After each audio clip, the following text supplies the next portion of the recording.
So, I originally didn't plan on making this video, but during my previous video on Dragon Ball's inconsistent speed, several people suggested I make a similar video about strength.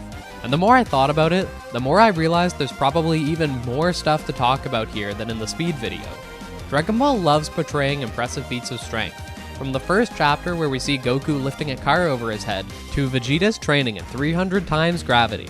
Now, what do I mean by strength? Well, obviously punching power would be considered strength, but it's hard to scale how powerful someone is when they're punching an equally strong opponent. That's why the story will often have our characters portraying impressive feats of strength, so us the audience can see how strong they are. Those feats will be the primary topic of this video. Now, just like the punching machine from the Buu saga, you should consider hitting that like button as hard as you can to test your strength. Disclaimer, Uraza at YouTube.com is not liable for any damages sustained upon anyone's media device upon hitting said like button. Okay, so as I mentioned, our starting point is Goku picking up a car over his head. It looks difficult for him, so let's say his limit is around 2 tons as our baseline. And right away we start to come upon issues. Roshi has Goku and Krillin wear 20 kilogram turtle shells for their training. This is an issue because 2 tons is 1,814 kilograms, so 20 kilo should basically be nothing for Goku, but he acts like it's a big deal.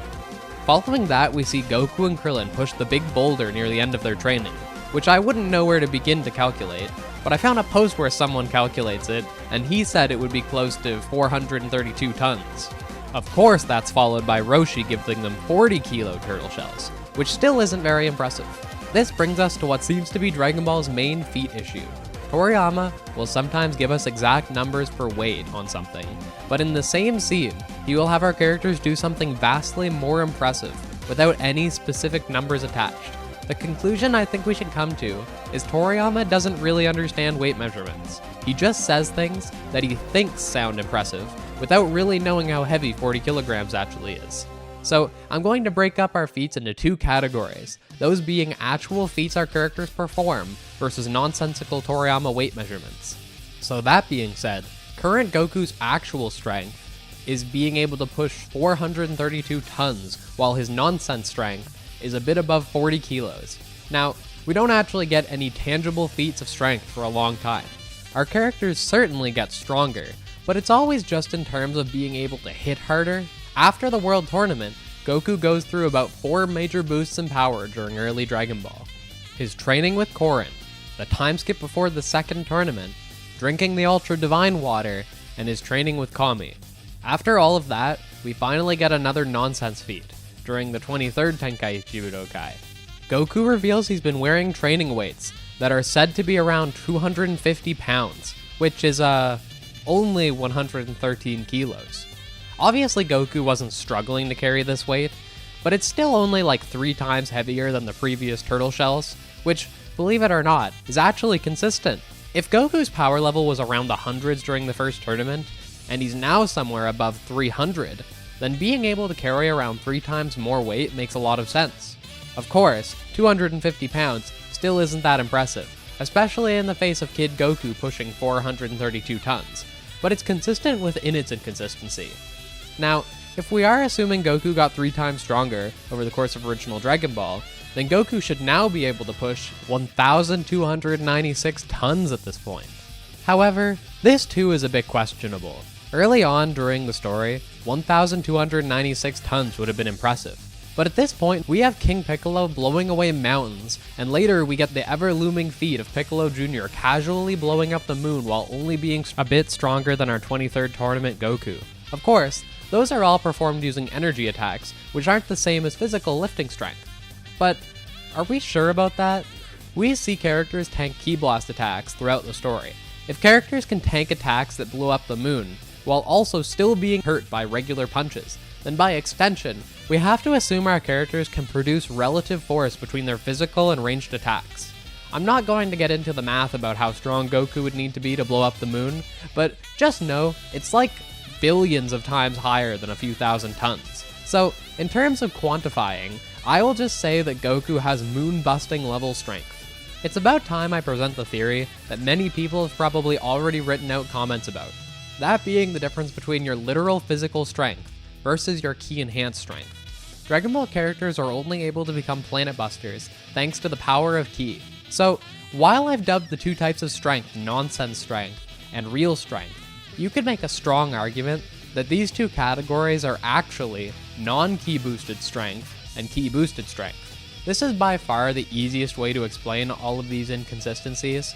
However, I highly doubt Toriyama had this specification in mind while he was writing the story, but because it makes significantly more sense, I'll refer to them as such for the remainder of this video. Moving on, we can finally slam down into gravity training, starting with Goku slamming down into King Kai's planet. King Kai's planet is 10 times Earth's gravity, so that would add like 1,800 pounds to Goku's body, plus the additional 2,500 pounds from his training weights. This Goku is only a bit stronger than when he was at the 23rd tournament, but he was pretty casually moving around back then. This scene implies that 4,300 pounds is around Goku's physical limit. This scene specifically really strongly implies that Goku can't make himself stronger with ki, as if Goku could do that, he would have just done it and caught bubbles instantly. I'm gonna add nonsense back to that title. Anyways, Goku gets another 20 times stronger from his training, and the Saiyan saga progresses normally. We see Vegeta threaten to destroy the entire planet with his Gallic gun, and Goku matches it.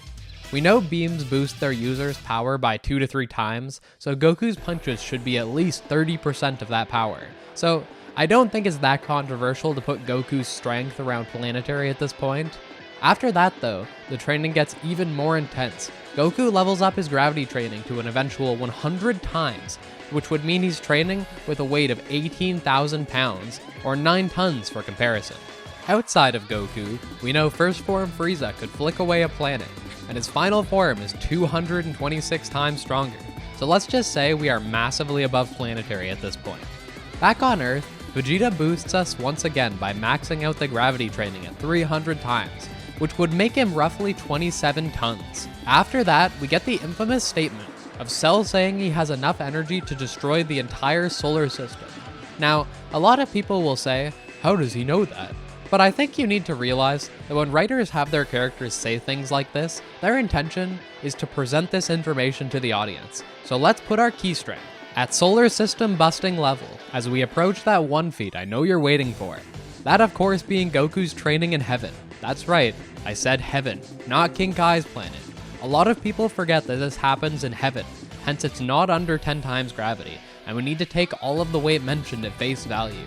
Goku here is training with 8 tons of weight, and South Kai boosts the weight to 40 tons. Now, you might initially think, oh, it's a bit higher than Vegeta's previous gravity training, so it's internally consistent, right? Absolutely not. If you remember, during the Cell Saga, the Saiyans go through time chamber training that gives them a truly massive power boost. All of our Saiyans are easily around 50 times stronger than before their training. So, bare minimum, base Goku should be able to lift 1,400 tons after the time chamber, even going by nonsense stats. But once again, you can make the argument that somewhere around 30 tons is the actual physical limit without boosting yourself with ki. But once again I'll mention that Toriyama definitely didn't intend for that. But assuming that's the case, then accounting for Super Saiyan 3, Goku's non-ki boosted limit is 12,000 tons. Now, on the other hand, in terms of their actual feats, I personally think Goku got around 1.4 times stronger since the Cell Saga, since he said they were nearing the limit of how strong their base forms could become. In the grand scheme of things, Super Saiyan 3 Goku is a lot stronger than Cell, but not by a massive amount. So Goku is really only something like 5 times above solar system level. It is mentioned that if released, Buu would destroy the universe, but considering Buu seemingly lives forever, you can just say he would have destroyed it over the course of a long time, and not all at once. Of course, characters like Super Buu, Gohan, and especially Vegito are all significantly stronger than Goku. So let's try and find our final numbers. It's not really possible to put an exact number on Vegito, but assuming his boost is greater than Gotenks's, he's probably at least 3,000 times above Goku. So assuming that, Vegito in Super Saiyan 3 could theoretically lift 72 million tons without ki. Unless you think fusion is only a multiplier for ki. In that case, Vegito would probably only be able to lift 24,000 tons. And in terms of ki enhanced strength, he would be around 30,000 times solar system level. I wonder how much that would convert into in weight. What? I'm not doing that math. So as you can see, strength in Dragon Ball is a pretty divisive topic. If you ignore the times characters mention specific weights, then the progression of power in Dragon Ball is pretty consistent. Heck, even the examples of specific weights follows a decently consistent progression. It's just when you compare the actual feats from the show to the stated weight amounts that things get a bit ugly. I think most of us can agree though, Toriyama definitely didn't have a clear understanding of how heavy each unit of weight was. But moving on from that, I hope you have a great day, and I'll see you next time.